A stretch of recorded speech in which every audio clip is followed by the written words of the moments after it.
തിരഞ്ഞെടുപ്പ് പ്രചാരണത്തിൻ്റെ അവസാന മണിക്കൂറുകളിലാണ് UDF സ്ഥാനാർത്ഥി കെ മുരളീധരൻ. അദ്ദേഹം നമ്മോടൊപ്പം ശരിയാണ്.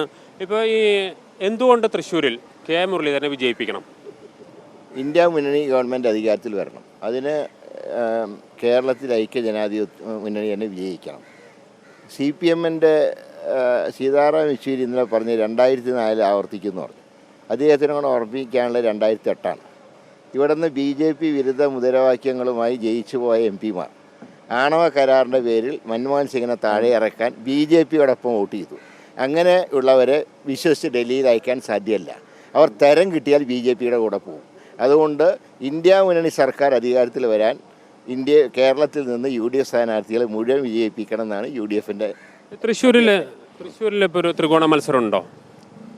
തൃശ്ശൂരിൽ ത്രികോണ മത്സരം എന്നുള്ള പ്രതീതിയാണ് പുറത്തുള്ളതെങ്കിലും രണ്ട് സ്ഥാനാർത്ഥികൾ തമ്മിൽ ചില അന്തർധാരകളുണ്ട്.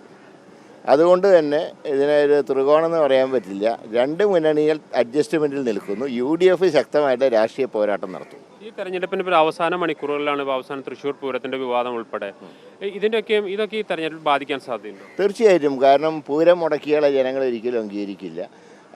അതുപോലെ തന്നെ വർഗീയവാദികളെയും ജനങ്ങൾ അംഗീകരിക്കില്ല. അതുകൊണ്ട് തന്നെയാണ് UDF-ന് 100% പ്രതീക്ഷയുള്ളത്.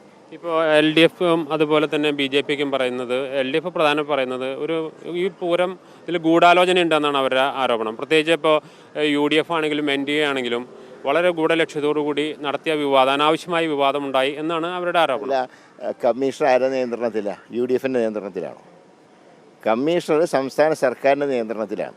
പിന്നെ ഇവർ പറയുന്ന പെരുമാറ്റച്ചട്ടം, ഒരു ലോ ആൻഡ് ഓർഡർ വഷളാവുന്നു എന്ന് കണ്ടാൽ ഒരു മന്ത്രിക്ക് ഇടപെടാം.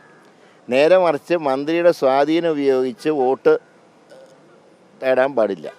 എന്നാൽ ലോ ആൻഡ് ഓർഡർ സിറ്റുവേഷന് തകർച്ച സംഭവിക്കുമ്പോൾ മന്ത്രിക്ക് ഇടപെടുന്നതിന് പെരുമാറ്റച്ചട്ടം ബാധകമല്ല. കെ മുരളീധരൻ കഴിഞ്ഞ ദിവസം തന്നെ പറഞ്ഞത് ഇതൊരു അഡ്ജസ്റ്റ്മെൻറ്റിൻ്റെ ഭാഗമായിട്ടാണ് ഈ വിഷയം ഉണ്ടായത് തന്നെയാണ്.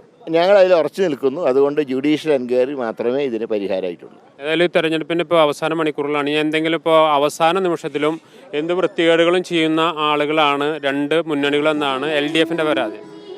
ഞങ്ങൾക്ക് വൃത്തികേട് കാണിച്ച് ജയിക്കേണ്ട കാര്യമില്ല. ഇവിടെ 1998 കാണിച്ച വൃത്തികേട് എനിക്ക് ഇപ്പോഴും ഓർമ്മയുണ്ട്. എനിക്കെതിരായി അന്നത്തെ LDF-ന് വേണ്ടി ഓരോ മഠങ്ങളിലും അയച്ച കത്തുകളൊക്കെ എനിക്കിപ്പോഴും ഓർമ്മയുണ്ട്. ഒരിക്കലും വൃത്തികേട് കാണിച്ച് ജയിക്കേണ്ട ഒരു കാര്യം ഞങ്ങൾക്കില്ല. മാന്യമായി തന്നെ ഞങ്ങൾ തെരഞ്ഞെടുപ്പിനെ നേരിടും. മാന്യമായി തന്നെ ജയിക്കും. എന്ത് തന്നെയാലും വേറെ രീതിയിൽ അട്ടിമറിക്കുള്ള ഒരു സാധ്യതകളും തൃശ്ശൂരില്ല. എന്ത് അട്ടിമറി നടത്തിയാലും UDF ജയിക്കും. അട്ടിമറിയൊക്കെ നടത്താൻ നോക്കും. കാരണം ഞാൻ പറഞ്ഞില്ല, അന്തർധാരയുണ്ട്. ഏത് സ്ഥാനാർത്ഥികൾ തമ്മിലുള്ള അന്തർധാരയുണ്ടല്ലോ, അതൊക്കെ ഞങ്ങൾ കണ്ടുകൊണ്ട് തന്നെയാണ് നീങ്ങുന്നത്. ഏതായാലും തികഞ്ഞ ആത്മവിശ്വാസത്തിൽ തന്നെയാണ് കെ മുരളീധരൻ. TM പ്രതാപനിലൂടെ തിരിച്ചുപിടിച്ച മണ്ഡലം കെ മുരളീധരനിലൂടെ നിലനിർത്തുമെന്ന് ഉറച്ച് വിശ്വസിക്കുകയാണ്. തെരഞ്ഞെടുപ്പിൻ്റെ അവസാന മണിക്കൂറിൽ കടക്കുമ്പോൾ തികഞ്ഞ ആത്മവിശ്വാസത്തോടു കൂടി തന്നെയാണ് UDF സ്ഥാനാർത്ഥി കെ മുരളീധരനുള്ളത്. റിപ്പോർട്ടർ ജയ്സൈൻ, റിപ്പോർട്ടർ, തൃശ്ശൂർ.